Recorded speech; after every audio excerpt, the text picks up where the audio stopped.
میں اکوڑا خٹک میں مولانا شیر علی شاہ صاحب کے یہاں دورے تفسیر کے ختم میں گیا تھا. مجھے بلاتے تھے جب وہ یہاں مدرس تھے, اور وہاں سارا خرچ اکثر علوم کا ہوتا تھا. دلیوانی حجت پرش ہو پلا رضی پکانولی زیارت ہونا. تو ایک آدمی نے مجھ سے کہا, ہم نے سنا ہے آپ نے دعویٰ کیا ہے کہ مولانا انور شاہ صاحب کے بعد دنیا میں سب سے بڑے عالم آپ ہیں. تو میں نے کہا میں نے سنا نہیں, قریب آ جاؤ. لوگوں نے اس کو اشارے سے کہا کہ مت آؤ, لیکن اس کی قسمت میں اصلاح کی, قریب آیا.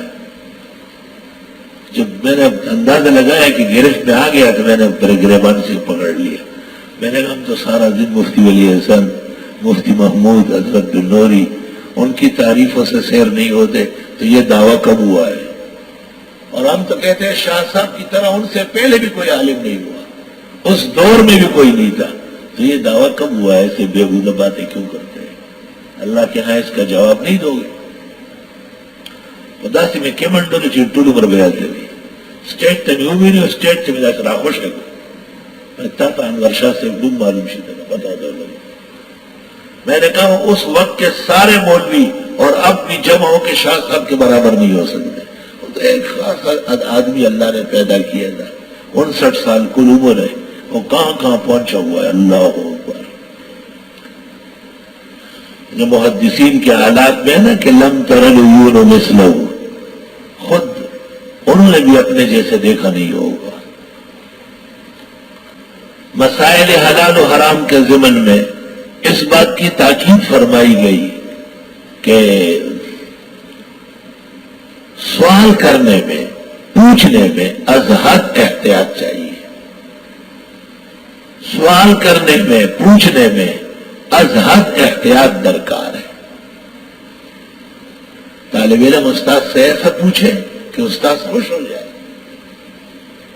عوام ائمہ علماء سے وقت معلوم کرے, ادب معلوم کرے, پھر سوال کرے, مزہ آئے. مولانا سید سلیمان ندوی نے لکھا ہے نا کہ حضرت اقدس مولانا انور شاہ سے پوچھنے کے لیے میں نے کئی دن انتظار کیا, لیکن جب پوچھا اور جتنے وہ خوش ہوئے میری ساری تھکاوٹ دور ہو گئی. اللہ اللہ. عام طور پر سائلین جو ہوتے پوچھنے والے وہ آداب سے خالی ہوتے ہیں, تو ان کا سوال نہیں ہوتا, وہ پتھر مارنا ہوتا ہے. بجائے جواب کے ان کو دوسرے طرز کا حساب ملتا ہے. قرآن نے اس مقام پر لگام دیا ہے مسلمانوں کو کہ سوال پوچھو. اس کا عنوان ہے آداب حسن السوال. اس کا عنوان آپ کی کاپی میں ہوگا, آداب حسن السوال, اچھا پوچھنے کا طریقہ.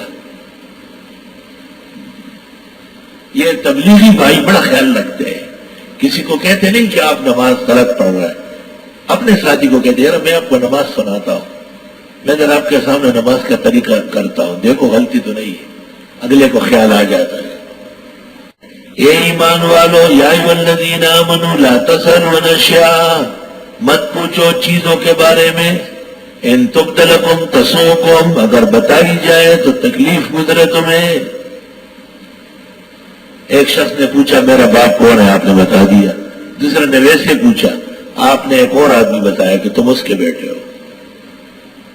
گھر گیا اور ماں کو کہا, ماں نے اس کو کہا تجھے خدا قیامت کے دن ذلیل کرے, مجھے رسوا کیے, پیغمبر نے سچ کہا ہے, تو اسی سے پیدا ہے.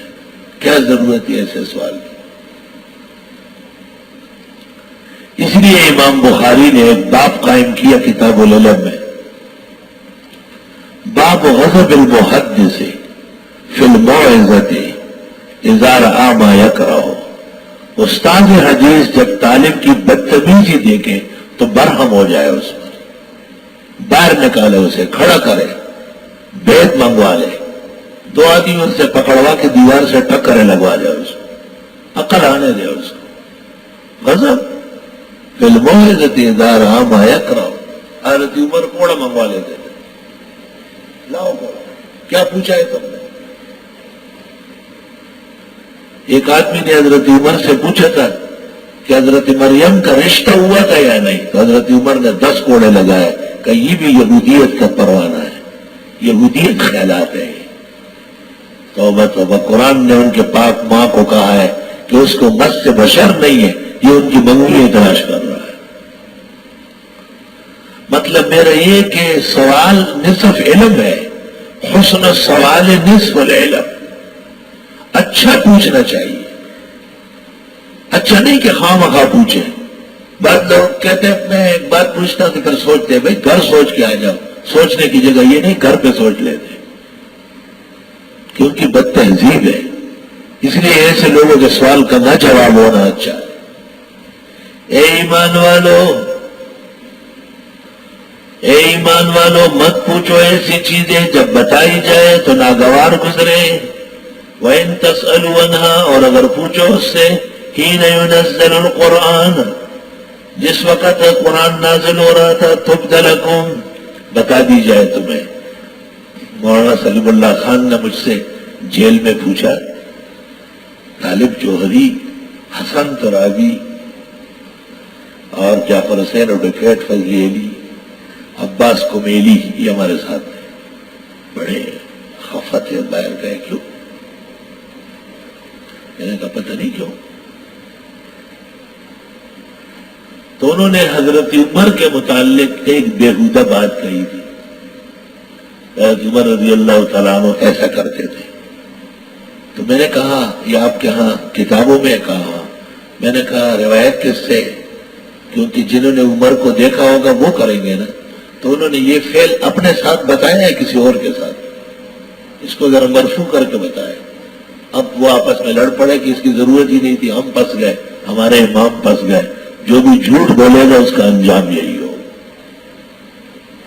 ایک دن مجھے کہتے ہیں حضرت عثمان نے عبداللہ بن مسعود کو کیوں کوڑے لگائے؟ میں نے کہا حضرت عبداللہ بن مسعود کہتے تھے کہ لکھ دیے جائے کہ روافض کفار ہے، اور حضرت عثمان نے کہا اس کی ضرورت نہیں، جو قرآن پڑھے گا خود سمجھے گا کہ کفار ہے۔